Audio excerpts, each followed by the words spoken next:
नमस्कार मेरे साथियों, स्वागत है आपका अपने YouTube चैनल मैथ्स विक्ट्री पे। आज हम बात करने वाले हैं रीजनिंग, जो हमारी उत्तराखंड पुलिस के लिए मोस्ट एक्सपेक्टेड क्लास चल रही है। उसके बहुत बेहतरीन से क्वेश्चन आपके सामने आज हम लेके आए हैं। आपका पेपर बहुत नज़दीक है। आइए चलते हैं आज की इस क्लास पे। आपको मैं थोड़ा सा बता देता हूँ कि जो क्लास का तरीका हमारा रहता है वो किस प्रकार से रहता है। सबसे पहले मैं आपको क्वेश्चन कराता हूँ, उसके बाद उसके कॉन्सेप्ट आपको बताए जाते हैं और उसके बाद शॉर्ट ट्रिक कि आपको बिना कॉपी और पेन के एग्जाम हॉल के अंदर कैसे पेपर को फोड़ना है। बिल्कुल ऐसा मुमकिन है, आप बिना कॉपी और पेन के एग्जाम हॉल के अंदर रीजनिंग के क्वेश्चनों को आसानी से सॉल्व कर सकते हैं। आइए आज की इस क्लास को स्टार्ट करते हैं। पहली क्लास को आप लोगों ने देखा, बहुत ज़्यादा बच्चों ने प्यार दिया और बोला कि सर इस सीरीज को कंटिन्यू करिए। थोड़ा सा सीरीज के अंदर लेट हो रहा है, लेकिन कोई बात नहीं। मैं जितने भी क्वेश्चन आपको करा रहा हूँ सारे के सारे अपने आप में लाजवाब क्वेश्चन हैं और ये क्वेश्चन ऐसे हैं जो हर बार पेपर के अंदर पूछे जाते हैं। आइए स्टार्ट करते हैं आज की रीजनिंग की इस क्लास को। आप रहेंगे मेरे साथ तैयार सीखने के लिए कि कैसे बिना और कॉपी के हम क्वेश्चन को फोड़ सकते हैं। पहला क्वेश्चन आपके सामने है। इस क्वेश्चन को हम बिना कॉपी और पेन के सॉल्व कर सकते हैं, लेकिन पहले मैं आपको तरीका बताऊंगा, उसके बाद ही आपको शॉर्ट ट्रिक बताऊंगा। पहले आपको कॉन्सेप्ट बताऊंगा, उसके बाद आप देखते रहिएगा। जैसे मैंने पिछली क्लास में बिना कॉपी और पेन के रीजनिंग को जो है ये क्वेश्चन थे इनको सॉल्व किया था, ऐसे ही आज भी आपको क्लास में बहुत बेहतरीन चीज़ें आपको बताने वाला हूँ। स्टार्ट करते हैं आज की क्लास को। क्वेश्चन क्या कहता है? एक व्यक्ति उत्तर पूर्व दिशा की ओर मुंह करके खड़ा है। पहले वह दक्षिणावर्त। भैया सबसे पहले तो हमें यह जान लेना होगा कि दक्षिणावर्त क्या होता है और वामावर्त क्या होता है। ठीक हो गया। एक होता है एंटी क्लॉकवाइज, एक होता है क्लॉकवाइज। तो भैया जो ये दक्षिणावर्त होता है ना, इसे हम बोलते हैं क्लॉकवाइज। इसे हम क्या बोलते हैं? क्लॉकवाइज बोलते हैं। जहां की ओर घड़ी घूमती है उसे क्लॉकवाइज कहते हैं। ठीक है, तो सबसे पहले आपको कॉन्सेप्ट ध्यान रखना है। जब वो बोल रहा है दक्षिणावर्त तो आपको नीचे की ओर घुमाना है। मैंने बोला दक्षिणावर्त, आपको इस ओर घुमाना है। दक्षिणावर्त, ये दक्षिणावर्त ऐसे जैसे घड़ी चलती है इस दिशा में चलेगा, तो इसे हम बोलेंगे दक्षिणावर्त या फिर क्लॉकवाइज। ठीक है, तो इसे मैं क्या लिख दूंगा? ये हमारा क्या हो जाएगा मेरे दोस्त? दक्षिणावर्त हो जाएगा। ठीक है, और यदि हमसे बोले वामावर्त तो हमें एंटी क्लॉकवाइज चलना पड़ेगा, घड़ी की विपरीत दिशा में चलना पड़ेगा। ये घड़ी की विपरीत दिशा होती है। देखो ये घड़ी के विपरीत दिशा में मैं चल रहा हूं, क्योंकि घड़ी ऐसे चलती है लेकिन मैं तो उल्टा चलने लगा हूं, तो घड़ी की विपरीत दिशा हो गया। इसे हमें एंटी क्लॉकवाइज कहते हैं। ये हो गया वामावर्त। ठीक है, वामावर्त हो गया। ये दो चीज़ें बस आपको जाननी हैं, यही इस क्वेश्चन को करने का आसान तरीका है। फिर इसके बाद हम क्वेश्चन पढ़ेंगे, सब बच्चों ने नोट कर लिया होगा। दक्षिणावर्त होता है क्लॉकवाइज, वामावर्त होता है एंटी क्लॉकवाइज, घड़ी के विपरीत दिशा में। ठीक है, आइए क्वेश्चन को पढ़ते हैं और पहले इसे लॉन्ग तरीके से सॉल्व करेंगे, फिर इसे शॉर्ट तरीके से भी हम सॉल्व करने वाले हैं। क्वेश्चन कहता है एक व्यक्ति उत्तर पूर्व दिशा की ओर मुंह करके खड़ा है। भैया मैंने पहली क्लास में आपको बताया था कि उत्तर पूर्व कहाँ होता है। ये रहा मेरे दोस्त उत्तर और पूर्व। ठीक है, ये उत्तर रहा और ये पूर्व रहा, तो इसकी वजह से इसको उत्तर पूर्व कहते हैं। और पहले उत्तर ही क्यों लिखते हैं ये मैंने पहली क्लास में आपको बता दिया था। पहले वह 45 डिग्री दक्षिणावर्त घूमता है। भैया 45 डिग्री कितना होगा? मैंने बताया था ये भी 45 डिग्री होता है और ये भी 45 डिग्री होता है। तो दक्षिणावर्त घूम रहा है, कहने का मतलब है क्लॉकवाइज चल रहा है। तो क्लॉकवाइज कैसे होगा मेरे दोस्त? ध्यान से देखना, ये क्लॉकवाइज आ गया है। अब ये व्यक्ति यहाँ पर खड़ा है। ठीक है, फिर बोलता है, फिर वह 90 डिग्री वामावर्त घूमता है। वामावर्त मतलब घड़ी के विपरीत दिशा में चलेगा। अब ये ऊपर की ओर चलेगा और कितना डिग्री? 90 डिग्री, और गया 90 डिग्री। यही तो 90 डिग्री हो गया। देखो ये 90 डिग्री है ना, तो अब ये यहां पर पहुंच गया है। अंत में फिर से वह 90 डिग्री वामावर्त घूमता है। भैया फिर से वामावर्त घूम रहा है, कितना? 90 डिग्री, तो अब ये यहां पर पहुंच गया है। तो व्यक्ति का मुंह कौन सी दिशा की ओर है? ठीक है, पहले वह 45 डिग्री दक्षिणावर्त घूमा, इसके बाद वह अच्छा इस क्वेश्चन को तो हम पढ़ना ही भूल गए भाई, हम सीधे यहां पहुंच गए 90 डिग्री वामावर्त। ठीक है, थोड़ा सा 1 मिनट वेट करेंगे क्योंकि क्वेश्चन यहाँ पर 3 बार दक्षिणावर्त हमने घुमाना इसको भूल गए हैं। कोई बात नहीं, ये देखो यहाँ पर था पहले दक्षिणावर्त घुमा 45 डिग्री, इसके बाद वह 3 बार 45 डिग्री दक्षिणावर्त घुमा, फिर 3 बार। ठीक है, तो देखो एक बार 45 डिग्री, एक बार 45, 2 बार हो गया, 3 बार। अब वो यहाँ पर पहुँच गया भाई बंदा, अब यहाँ पर पहुँच गया 3 बार दक्षिणावर्त। देखो ध्यान से देखना, मैं फिर समझा रहा हूँ। पहले एक बार 45 डिग्री तो ये घुमा, फिर 3 बार 45 डिग्री और घूम गया आगे को, तो एक बार 45 डिग्री यहाँ पर आ जाएगा, एक बार 45 डिग्री ये हो गया, फिर एक बार 45 डिग्री यहां पर पहुंच गया। फिर से वह 90 डिग्री वामावर्त घूमता है, मतलब फिर वो 90 डिग्री घूम रहा है घड़ी के विपरीत दिशा में, तो 90 डिग्री कहने का मतलब ये 90 डिग्री हो जाएगा। 45 और 45 90 वापस आ गया है। अंत में फिर से 90 डिग्री घूम रहा है, फिर 90 डिग्री घुमा दो उसको। भैया 45 ये आया, 45 है, जहां पर था वहीं पर पहुंच गया है। तो वह व्यक्ति अभी किस दिशा की ओर है? भैया जहां से वो चला था वहीं है, उत्तर पूर्व इसका क्या हो जाएगा? आंसर हो जाएगा। ये तो हमें घुमाना पड़ रहा है, लेकिन लेकिन शॉर्ट तरीका कैसे है, आइए मेरे साथ आप इस चीज़ का शॉर्ट तरीका भी सीखते हैं कि कैसे कैसे हम इस शॉर्ट तरीके को सॉल्व कर सकते हैं। आपको क्या करना है, सबसे पहले आपको देखना है जितनी बार दक्षिणावर्त लिखा है उसे नोट कर लेना है, जितनी बार वामावर्त लिखा है उसे नोट कर लेना है। ठीक है, तो 45 डिग्री दक्षिणावर्त ये हो गया। ठीक है, और 3 बार 45 डिग्री और, तो 3 बार 45 45 और लिख दो, 45 एक बार, 2 बार और 3 बार, इतने ही है ना दक्षिणावर्त, इतना ही है। तो 45 दूनी 90 और 135 और ये हो गया 180, तो 180 डिग्री कुल मिला के वो दक्षिणावर्त घूम रहा है। ठीक है, वो दक्षिणावर्त कितना घूम रहा है, टोटल 180 डिग्री घूम रहा है। अब वामावर्त देखना है, 90 डिग्री वामावर्त ये हो गया और प्लस फिर से 90 डिग्री वामावर्त ये हो गया, तो 180 डिग्री वामावर्त भी घूम रहा है, ये वामावर्त भी घूम रहा है। 180 डिग्री दक्षिणावर्त, 180 डिग्री वामावर्त, ये दोनों आपस में कैंसिल हो जाएंगे, मतलब वह 0 डिग्री घूमा। 0 डिग्री कहने का मतलब जहाँ पर वो था अभी भी वहीं पर होगा, पहले वो उत्तर पूर्व में था, अभी भी वो उत्तर पूर्व में है। थोड़ा सा भी आपको कम समझ में आया होगा।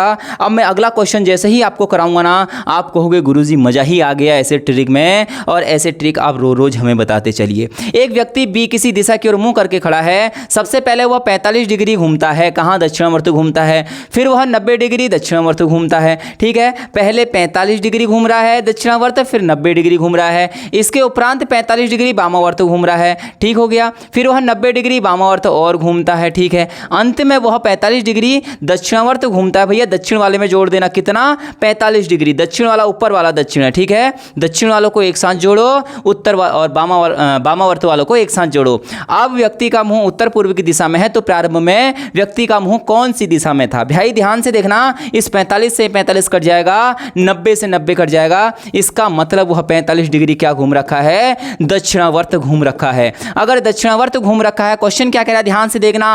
अब व्यक्ति का मुंह उत्तर पूर्व दिशा में है, उत्तर पूर्व कहने का मतलब क्या है, अब व्यक्ति का मुंह यहां पर है, ये यहां पर है, तो इससे पहले कहां पर होगा ऐसा क्वेश्चन कह रहा है। तो प्रारंभ में व्यक्ति का मुंह कौन सी दिशा में था, भैया जब वो 45 डिग्री दक्षिणावर्त घुमा ना, तो वो उत्तर पूर्व की ओर आया है, इसका मतलब उत्तर पूर्व की ओर आया है, 45 डिग्री दक्षिणावर्त घुमा है। भैया जब यहां पर होगा ना, तभी तो 45 डिग्री दक्षिणावर्त घुमा होगा, यही तो दक्षिणावर्त है 45 डिग्री, तो इसका मतलब वो पहले यहां पर होगा और अब यहां पर है। तो पहले कहां पर था, पहले यहां पर था, और ये दिशा हमारी क्या है, उत्तर दिशा है। इसका राइट आंसर हो जाएगा उत्तर। तो कुल मिला के कहने का मतलब हमें ये पता चला कि दक्षिण से वामावर्त आपस में कैंसिल हो जाता है, जितना डिग्री लास्ट में बच रहा है उतना डिग्री उसे घुमा देना है। ठीक है, जैसे यहाँ 45 डिग्री दक्षिणावर्त से 45 डिग्री वामावर्त कट गया। ठीक है, 90 डिग्री दक्षिणावर्त से और 90 डिग्री वामावर्त कट गया, तो 45 डिग्री दक्षिणावर्त बचा था, तो मैंने इसको दक्षिणावर्त घुमाया, तो ये यहाँ पर पहुँचा, इसका मतलब पहले ये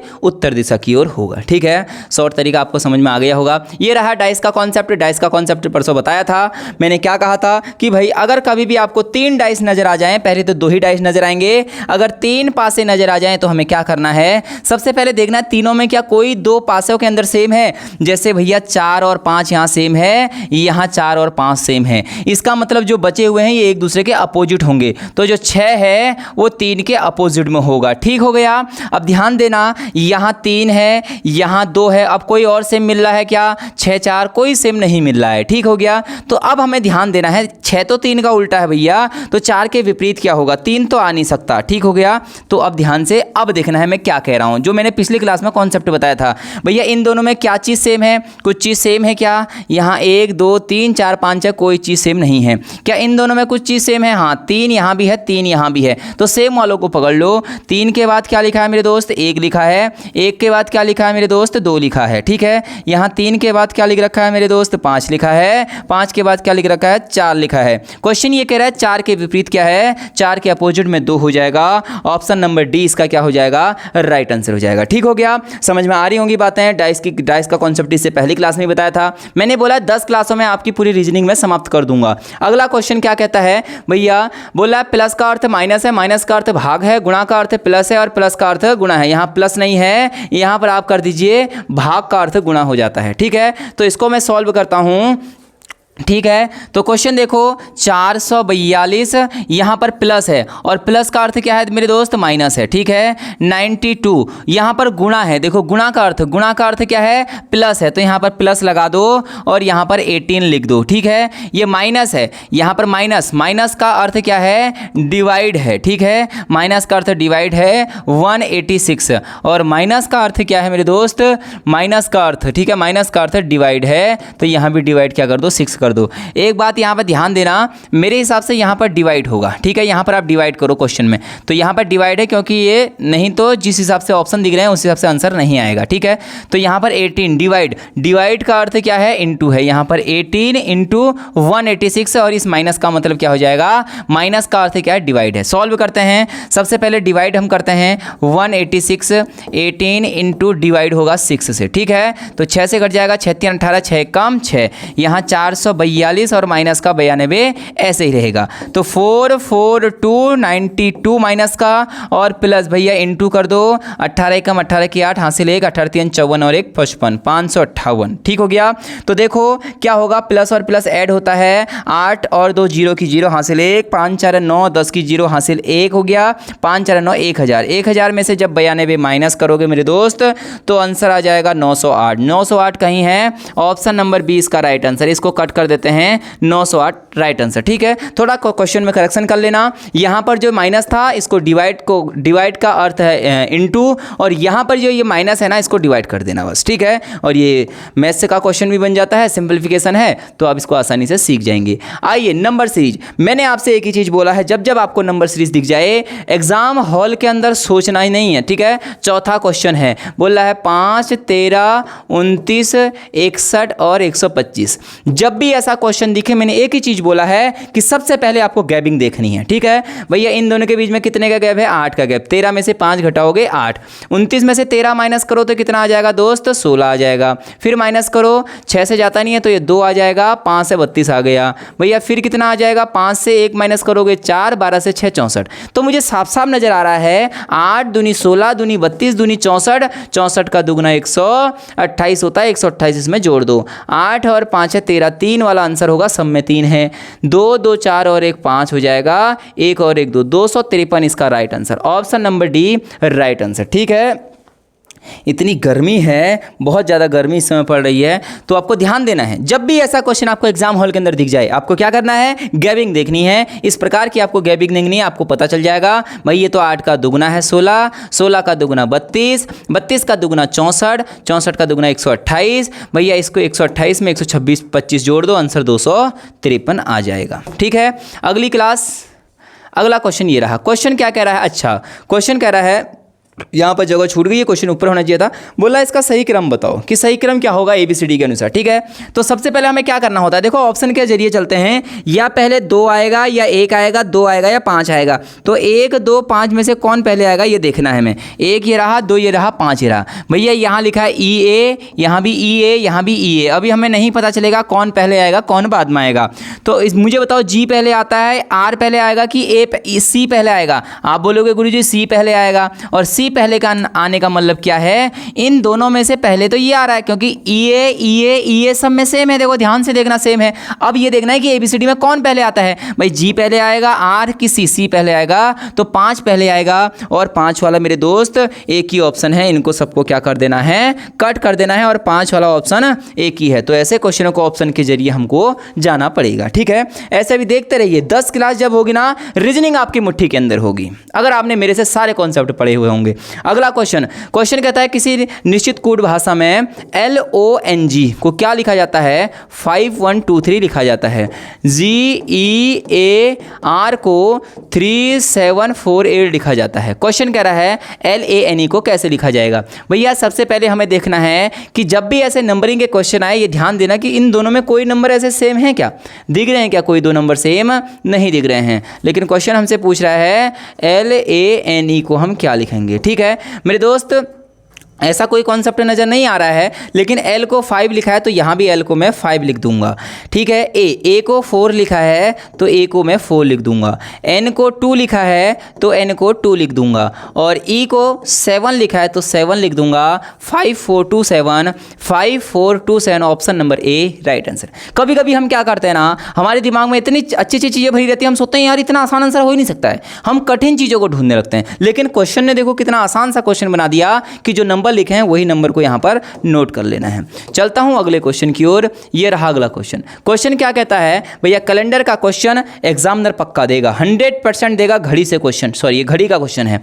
जब समय 4:20 होता है तो घड़ी में मिनट और सुई के बीच, घंटे की सुई के बीच का कोण बताओ। जब भी ऐसा कोण वाला क्वेश्चन पूछेगा तो कॉन्सेप्ट नोट करना, 60 गुणा H माइनस 11 गुणा M/2। H क्या है, यहाँ घंटे हैं, M मिनट है। ठीक है, तो 4:20 भैया 60 गुणा घंटे, कितने घंटे हैं 4, ये घंटे हैं 4 घंटे, 4 माइनस 11 गुणा M, M मिनट है, मिनट कितने हैं 20 मिनट हैं, और बट्टे में कितना आएगा 2 आएगा। ठीक है, इस फॉर्मूले को आप नोट कर लेना। तो 6 चौको 24, 240 माइनस 11 दूनी 22, 220/2, 240 में से 220 माइनस करोगे 20/2, भैया 2 से 20 कट करोगे तो कितना आ जाएगा 10 डिग्री, इसका आंसर आ जाएगा option number A right answer. ठीक है मेरे दोस्त, आपको बस ये कॉन्सेप्ट नोट होना चाहिए, 60 गुणा H माइनस 11 M/2। अगला क्वेश्चन क्या कहता है, ध्यान से क्वेश्चन को पढ़ना। PQRSTU में P R और S से लंबा है। जो P है, ध्यान देना, जो P है वो R और S से, दोनों से ये लंबा है, ऐसा क्वेश्चन कहता है, परंतु T और U से छोटा नहीं है। क्वेश्चन कह रहा है जो P है R और S से तो लंबा है, परंतु T और U से छोटा नहीं है। भैया ये T और U से भी छोटा नहीं है, इसका मतलब अभी तक सबसे लंबा यही है। Q जो है R S T और U से लंबा है। बोला है जो Q है वो R S T और U से तो लंबा है, परंतु P जितना लंबा नहीं है, मतलब Q भी P से छोटा ही होगा, ऐसा क्वेश्चन कह रहा है। इनमें से सबसे लंबा कौन है, हमें पता चला, चारों तरफ से हमने क्वेश्चन पढ़ लिया, सबसे लंबा तो हमें P ही लग रहा है। ठीक है, बस सिर्फ क्वेश्चन पढ़ना था। क्वेश्चन ने बोला कि P जो है R और S से लंबा है। मैंने बोला जो P है ना वो R और S दोनों से लंबा है, परंतु T और U से छोटा नहीं है। लेकिन जो ये P है ये T और U से छोटा भी नहीं है, इसका मतलब ये T और U से भी बड़ा ही होगा। क्वेश्चन बोल रहा है Q R S T U से लंबा है। जो Q है वो T R S T U से तो क्या है, लंबा है, लेकिन P जितना लंबा नहीं है, लेकिन P के बराबर लंबा नहीं है, इसका मतलब P इससे ऊपर होगा। सबसे लंबा हमारा क्या आ गया, P, option number D right answer. ठीक है, ये रहा आज की क्लास का लास्ट क्वेश्चन कहता है निम्नलिखित श्रृंखला पर विचार करें और नीचे दिए गए प्रश्न को हल करें। कितने चिन्ह ऐसे हैं, कितने चिन्ह ऐसे हैं, ठीक है, कितने चिन्ह ऐसे हैं जिनके ठीक पहले एक संख्या, बोला कोई भी चिन्ह, चिन्ह क्या होता है, ये @ हो गया, हैज हो गया, ये सब चिन्ह ही तो हैं। तो कितने चिन्ह ऐसे हैं जिनके पीछे एक संख्या, जिनके ठीक पीछे तो एक संख्या हो और ठीक आगे एक अक्षर हो, मतलब ABCD का, इस टाइप का जो पैटर्न बनेगा वो आंसर होगा। तो ढूंढ लेते हैं। सबसे पहले हमें चिन्ह को ढूंढना है। चिन्ह कहाँ है, ये चिन्ह है, इससे पहले तो कोई संख्या नहीं है, ये कट हो जाएगा। भैया दूसरा चिन्ह ये है, इसके बाद एक संख्या होनी चाहिए, बिल्कुल संख्या है, इससे पहले एक ABCD का अक्षर होना चाहिए, तो एक पेयर तो मुझे ये मिल गया। दूसरा चिन्ह ये रहा, चिन्ह से पहले ABCD होना चाहिए, ठीक है, लेकिन चिन्ह के बाद संख्या होनी चाहिए, नहीं है, कट कर दो। ठीक है भैया, यहाँ ध्यान देना, ठीक है, चिन्ह से पहले क्या है, ABCD है और ये O है, ये भी गलत हो गया। भैया चिन्ह से पहले एक संख्या नहीं, ठीक है, गलत हो गया। चिन्ह से पहले तो एक ही पेयर नजर आ रहा है, ऑप्शन नंबर 3 इसका क्या हो जाएगा, राइट आंसर। ठीक है, एक ही ऐसा पेयर है जिसके पहले तो हमारा क्या है, एक अक्षर है, जिसके बाद एक क्या है, हमारी संख्या है, इसमें हमने ऐसा ढूंढ लिया। ठीक है, तो ये रही आज की क्लास। ऐसे धीरे धीरे जब आपकी 10 क्लासें हो जाएंगी, मैं आपको यकीन दिलाता हूँ, मैं आपको गारंटी देता हूँ कि उत्तराखंड पुलिस के अंदर, उत्तराखंड के किसी भी एग्जाम के अंदर आप बैठ जाना, आपके 10 में से 10 क्वेश्चन सही होंगे। आज मैं आपसे ये वादा कर रहा हूँ, हर क्लास में आपसे बोलता हूं, बस मेरी 10 क्लासें आप पढ़ लीजिए, शिद्दत के साथ पढ़ लीजिए। हो सकता है क्लास 1 दिन 2 दिन 3 दिन के बाद मिलेगी आपको, रेगुलर तो नहीं बन पाती क्लासें, लेकिन जो भी आपको कंटेंट दे रहा हूं बहुत बेहतरीन दे रहा हूं, आप इसको पढ़ के देखिए, और 10 क्लासें पढ़ने के बाद आपकी रीजनिंग एकदम पूरी हो जाएगी। आप उसके बाद किसी भी एग्जाम हॉल के अंदर बैठ जाना, ये आपको मैं यकीन दिलाता हूं। ठीक है, आपको क्लास पसंद आ रही है, पसंद आ रही तो अपने दोस्तों तक शेयर कीजिएगा, और इसी चैनल के साथ बने रहिएगा। नए नए इन्फॉर्मेशन वीडियो वीडियो के साथ मैं आपको इस चैनल पर बताता हूँ कि कौन कौन सी नई वैकेंसी आई हैं, कैसे कैसे हमें चीज़ों को लेकर चलना है। तो अगर आपको पसंद है तो आप हमारे चैनल को सब्सक्राइब कीजिए। मैं मिलूंगा अगली वीडियो में, तब तक के लिए जय हिंद, जय भारत, जय उत्तराखंड।